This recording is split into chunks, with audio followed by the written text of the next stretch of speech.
Nas Madani dengan program di sekolah, kami pilih program perkhemahan, okey, di mana kami mengaitkan kesemua 6 nilai teras Malaysia Madani, yang mana seperti yang kita tahu 6 adalah teras luaran dan kemudian lagi 3 teras luaran dan 3 teras dalaman. MAD MAD tu teras luaran, and A and I Ali adalah teras dalaman. Untuk cikgu Tanjung Putus mungkin dia gelap sebab kita je tu MAD dengan Ali sehingga kawan kita. Untuk teras M, kemampanan, okey, kami memilih orang kata keseimbangan rohaniah dan insaniah yang terlibat di dalam perkhemahan. Sebab apa? Di dalam program perkhemahan, okey, akan ada program-program yang berkenaan dengan ataupun aktiviti yang berkenaan dengan intelektual murid. Sebagai contoh, kita buat Moskow, isyarat sulit pengakap dan sebagainya. Dan kemudian kita kaitkan juga dengan kerohanian, di mana dari sudut kerohaniannya juga sampai masa murid-murid ni akan terpaksa ialah pergi semayang dan sebagainya, dan mungkin kita boleh selitkan juga aktiviti seperti semayang pagi dan sebagainya itu untuk memperkasakan lagi kerohanian murid-murid kita lah. Okay. Kemudian A, kesejahteraan. Okay. Untuk kesejahteraan, kami menekankan konsep kerjasama antara kaum di dalam kumpulan tu lah. Okay. Macam mana kita menggalakkan mereka untuk kalau kita tengok dalam teras kesejahteraan ekonomi, sosial dan kelestarian adalah melalui budaya ilmu dan pelbagai pandangan. Melalui kerjasama dalam kumpulan mengikut sekawan lah. Kalau pengangkap biasa sekawan lah. Okay? Kalau sekawan kuning, hijau, merah, biru dan sebagainya tu, mereka ada pelbagai idea. Mungkin pergabungan daripada murid daripada pelbagai latar belakang yang berbeza, maka diberikan beberapa tugasan, dan dalam menyelesaikan tugasan itu akan ada pelbagai idea.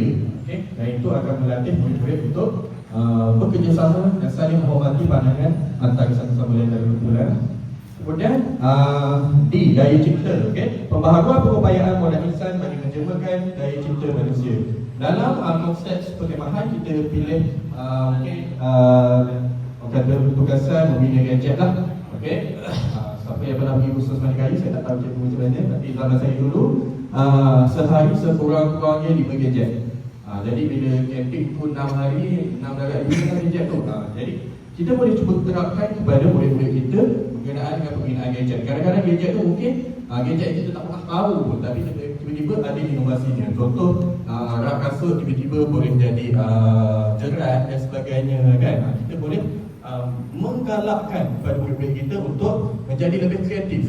Bukan sekadar penciptaan gadget, mungkin juga berkaitan juga dengan persembahan malam kebudayaan. Mungkin ada gerakan yang tertentu. Mungkin kalau murid-murid yang pandai itu, dia boleh edit background music dan sebagainya, mengaitkan mula-mula mungkin muzik Melayu, kemudian Sabah, Sarawak dan sebagainya kan. Okay. Kemudian A, hormat. Okay. Hormat ni kami pilih aktiviti yang berkaitan adalah malam kebudayaan lah, di mana kita sebagai guru kita boleh tetapkan, okay, malam kebudayaan tak perlu tema bebas, kita buat tema bebas dengan syarat berteraskan kebudayaan di Malaysia kan. Mungkin ada budaya Melayu, Cina, India dan juga budaya negeri-negeri yang berbeza kan. Sebagai contoh, mungkin KRS kena buat sembahan berkenaan dengan budaya Kelantan kan, buat Bukit Barat dan sebagainya. Okay. Mungkin persembahan Kakak Melak buat Sarawak kan, Puteri Satu, Puteri Sejijang, buat pementasan dan sebagainya. Secara tidak langsung mereka boleh menghormati kepelbagaian budaya yang ada di negara kita, dan mereka juga boleh tenang pada masa ini. Sebab dalam kelas sekarang mungkin tak sempat, baru nak cerita Puteri Satu pun dah balik kan. Tak sempat nak cerita Puteri Sejijang kan. Okay. Kemudian nilai keyakinan. Keyakinan ni kalau dalam perkhemahan kita lebih kaitkan dengan kepimpinan. Kepimpinan macam mana? Bila mana seorang murid dilantik menjadi mungkin ketua patrol, ketua sekawan, penghulu wati, dan bila mana mereka diberikan amanah ini, mereka bukan saja diberikan amanah tetapi diberikan pimpinan. Macam mana dilantik untuk memimpin, untuk menjadi pemimpin pada masa hadapan. Bermula dengan kepimpinan dalam kelompok yang kecil. Kemudian kita ada ihsan. Ihsan lebih kepada empati lah. Plus ihsan akan nasib semua pihak melalui tindakan pemberdayaan manusia. Mungkin dalam aktiviti perkhemahan kita mungkin boleh selitkan atau susunkan program berkenaan dengan aktiviti-aktiviti insaniah yang melibatkan murid ni boleh merasai perasaan orang lain lah. Sebagai contoh, membersihkan kawasan rumah orang tua, membuat lawatan ke rumah kanak-kanak yang berdekatan dan sebagainya kan.